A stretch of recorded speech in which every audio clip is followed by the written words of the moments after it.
Halo semuanya, saya Vida Mastrika. Dalam video tentang analisis dan desain sistem kali ini saya akan menjelaskan apa perbedaan dari Object Oriented Analysis dan juga Structured Analysis.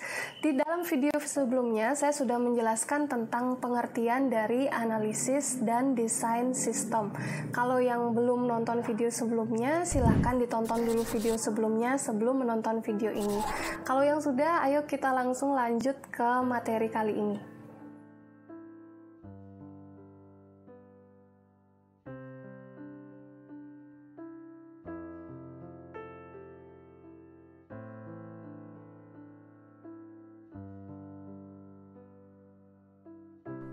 Oke, dalam video sebelumnya saya sudah menjelaskan tentang sistem analisis itu terdiri dari dua, ya bisa kita bagi jadi dua.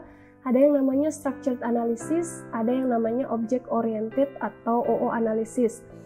Dalam video ini saya akan menjelaskan secara singkat apa sih perbedaan dari Structured Analysis dan Object Oriented Analysis.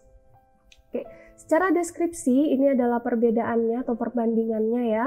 Structured Analysis ini merepresentasikan sistem berdasarkan data dan proses yang dikenakan pada data tersebut. Nah, ini biasanya digunakan untuk mendesain dan menganalisis dan mendesain sistem yang nantinya dibangun dengan cara structured programming. Oke. Modeling tools yang digunakan untuk structured analysis adalah data flow diagram atau DFD. Data flow diagram ini dan bagaimana cara pembuatannya akan saya jelaskan di video-video saya selanjutnya. Oke. Untuk yang object oriented analysis, itu sistem dilihat sebagai kumpulan objek yang terdiri dari data dan proses. Nah, kalau di dalam structured analysis, data dan proses ini dianggap sesuatu yang berbeda. Kalau di dalam object oriented analysis, mungkin untuk kalian yang sudah belajar tentang object oriented programming, kalian ingat-ingat dulu apa yang dimaksud dengan sebuah objek. Nah, objek itu terdiri dari data dan proses ya, jadi satu di dalam satu kesatuan yang namanya objek. Nah, jadi sistem yang dalam object oriented analysis itu data dan proses dilihat sebagai satu kesatuan. Dan kita mendesain dan menganalisisnya dengan Unified Modeling Language atau UML. Nanti saya akan punya juga beberapa video untuk menjelaskan apa itu UML dan bagaimana cara membuat UML. Oke, selanjutnya, nah contohnya structured analysis ini bisa dibangun dengan metode waterfall. Nah, dalam SDLC atau System Life Cycle Development itu ada beberapa metode yang bisa kalian pilih. Nah, ini juga saya ada satu video yang menjelaskan beberapa metode yang bisa kalian pilih selain waterfall. Nah, di sini saya akan menjelaskan sedikit saja ya tentang metode waterfall ini. Oke, kalian ingat-ingat dulu di video saya sebelumnya menjelaskan tentang SDLC atau System Life Cycle Development. Itu ada 5 tahapan pokok yang bisa kalian jadikan sebuah siklus untuk mendesain sebuah sistem. Itu diawali dengan planning, terus analisis, design, implementation, dan support dan security. Oke, dari tahapan pokok SDLC tersebut, nah dalam waterfall ini penampakannya gitu ya, atau alurnya ini seperti air terjun. Jadi dari fase 1 itu turun ke fase 2, fase 3, fase 4, dan fase 5.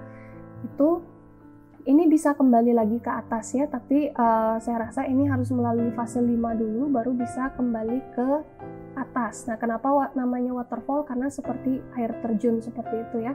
Fase-fasenya itu melambangkan fase-fase yang ada di tahapan SDLC.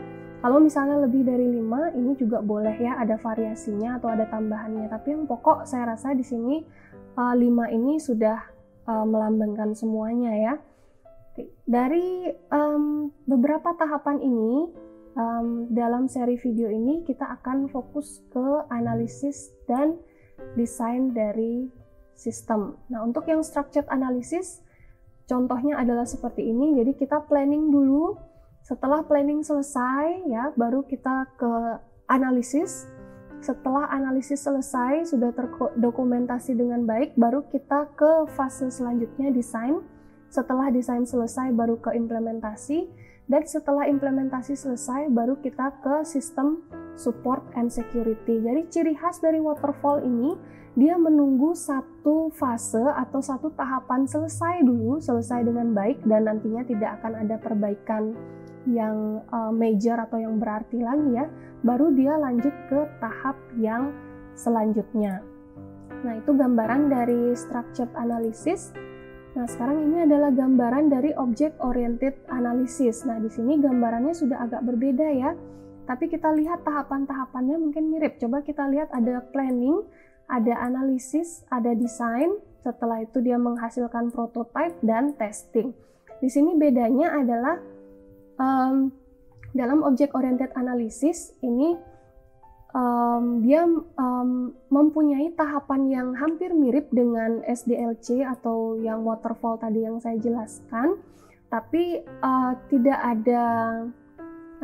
ada kepastian yang baku dari jumlah fasenya itu harus ada berapa dan nama dari fasenya itu apa saja gitu ya.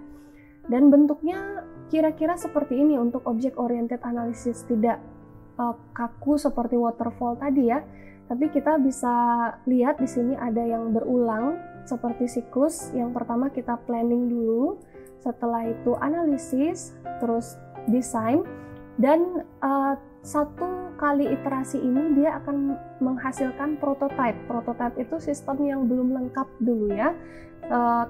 Sistem yang belum lengkap atau prototype ini kita testing dulu bersama dengan user. Nah, kalau sudah di testing dengan user itu pasti kita mendapatkan feedback ya. Di sini kurangnya, di sini kurangnya. Nah, feedback itu kita masukkan lagi ke tahap planning.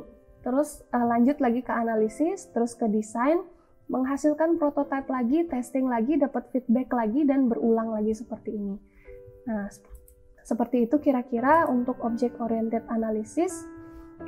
Oke. Siapa sebenarnya yang membangun sistem? Nah, kita di dalam seri video tentang analisis dan desain sistem ini kita berperan sebagai apa sih sebenarnya? Apakah sebagai programmer atau yang lain? Nah, siapa yang membangun sistem itu ada dua jenis ya. Kita bisa secara umum membaginya menjadi dua jenis. Ada in-house application, jadi sebuah perusahaan itu membangun sistem informasinya sendiri. Sebuah perusahaan tersebut punya divisi untuk membangun sistem sendiri yang di dalam perusahaan tersebut. Yang kedua, perusahaan itu bisa membeli software packages yang dijual oleh vendor dari luar perusahaan. Kita juga bisa, misalnya di dalam perusahaan tersebut tidak mempunyai divisi IT yang bisa untuk membangun sistem sendiri, perusahaan bisa membeli dari luar dan akhirnya menginstal sistemnya di dalam perusahaan tersebut. Contohnya, di dalam suatu perusahaan misalnya ada IT department seperti ini, itu membawahi ada application development, system support and security, dan lain-lainnya. Nanti siapa yang membangun sistem itu ada di application development. Dan di dalam divisi application development itu terdiri dari beberapa fungsi seperti ini. Nah, ini sangat umum sekali ya, dan tidak semua perusahaan mengikuti yang seperti ini. Tetapi pasti di sana ada project manager, ada system analyst, dan ada programmer.